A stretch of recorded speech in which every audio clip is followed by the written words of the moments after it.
Hello, everybody. I am gonna be reading Jonathan's sexual assault story, and I just want to say if this video inspires you in any shape or form, I just want to say please like, share, comment, etc.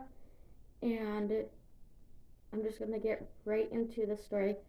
Right before I do, all my videos does have a link to um, sexual assault information. So if you or anyone that you know has been in that situation and want to have somebody to talk to and whatnot, or share your story or read other stories that I have not read, feel free to go there. It's the first link in the description. And let's just get right into it. Here is Jonathan's story. I've been told my entire life that it was possible for this kind of thing to happen for me. Jonathan Casey was sexually assaulted by a stranger he met while at a local bar. The predator put a date rape drug in Jonathan's drink and sexually assaulted him in a car. Stole his personal belongings and left him unconscious at a bus stop.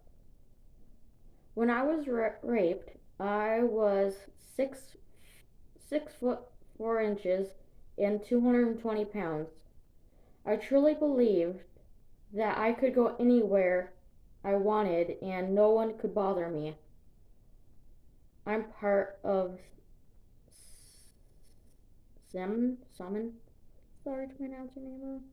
I'm heavily hefty and wear cowboy boots that makes me even taller. I was the defender. Anyone always said, "Go with Johnny. You'll be safe with him." And I've been told my entire life that it was impossible for this kind of thing to happen. A week after Jonathan told his best friend at the time what happened, he reacted in an unsupportive way, making it seem like the assault was an inconvenience because it happened to their favorite bar. He told Jonathan he wanted to go back to the bar and pressured him into return. I was too ashamed to say I was afraid to go and didn't want my friend to feel awkward. So I went back. It was a horrible experience, and to this day he doesn't realize the impact his response had on me. Because of his first negative experience telling someone about his assault, he didn't feel that there was any point of sharing his story with others. The fact that his friend and family did not know about it made him even more isolated and distant. All I wanted was to scream and tell them, "Your son, your brother, your friend was raped," so they would know I was going through, but I couldn't. I just gave up.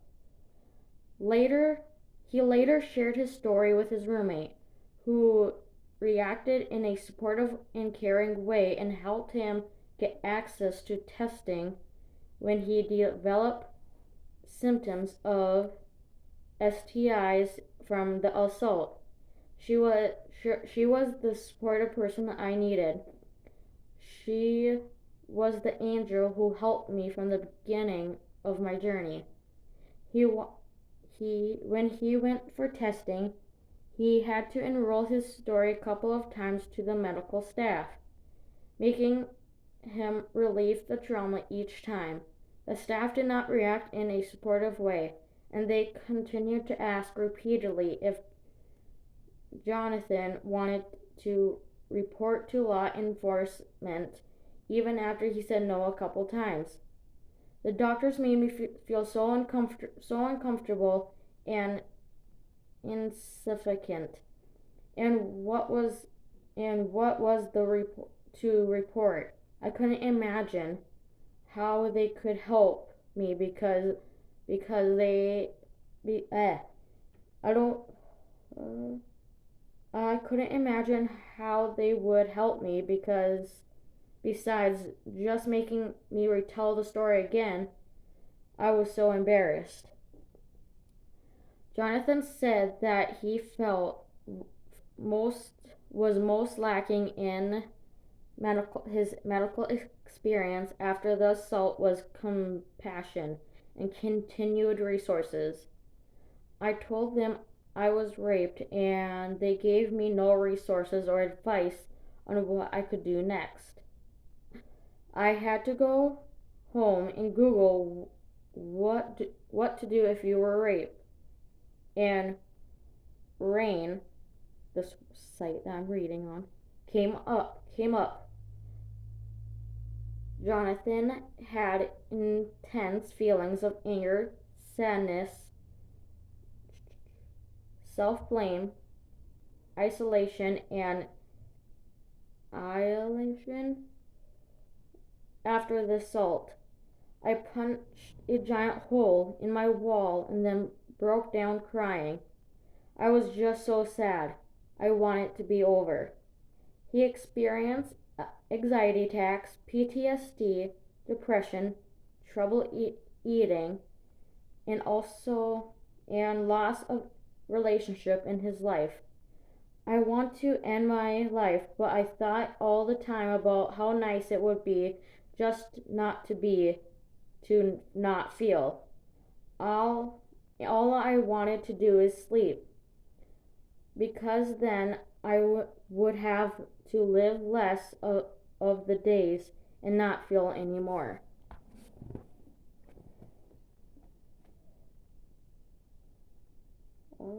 Before the assault, Jonathan found an immense amount of fulfillment and purpose in his job as a hair and makeup stylist. I love my job so much. It was transformational. I had the ability with my hands to make someone feel great, to brighten their inner beauty. But after the assault, he quit his job. I could no longer help myself or make myself feel better. So how can I do that for others? Keeping a list of self-care activities that made him feel happy and grounded and has been important to Jonathan's healing process. When he felt lost and alone, he would refer back to his list and make him do one thing he loved. I started really focusing on my recovery and was going to make me happy. And I had to cut some people out of my life who weren't supportive in that. Though it was difficult for Jonathan to lose people, it helped him even eventually form new friends with others who were understanding, caring in the way he needed. Jonathan has noticed in the years since the assault happened, he feels more afraid to go anywhere alone or receive attention from others. And his result has started dressing and presenting himself to the world very differently. I would say that I am gender non-conforming. Before the assault, I had long hair and wear makeup or dress sometimes. I stopped doing that completely. Now so I can read it a little bit better. Now I try to look as much as a cis straight guy as possible because I feel like it will protect me. I don't feel like myself anymore, but I don't want anyone to notice me or bother me. I want to be invisible. For Jonathan, it's important to let others survivors to know that every survivor healing is individual and there's one way. No one is no one way it should look. It's still a fresh for me.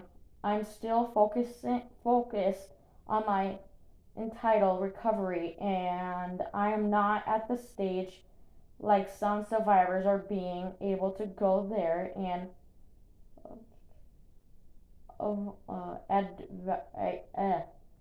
be there for others. I know that it will get better, but I'm still very much in the process.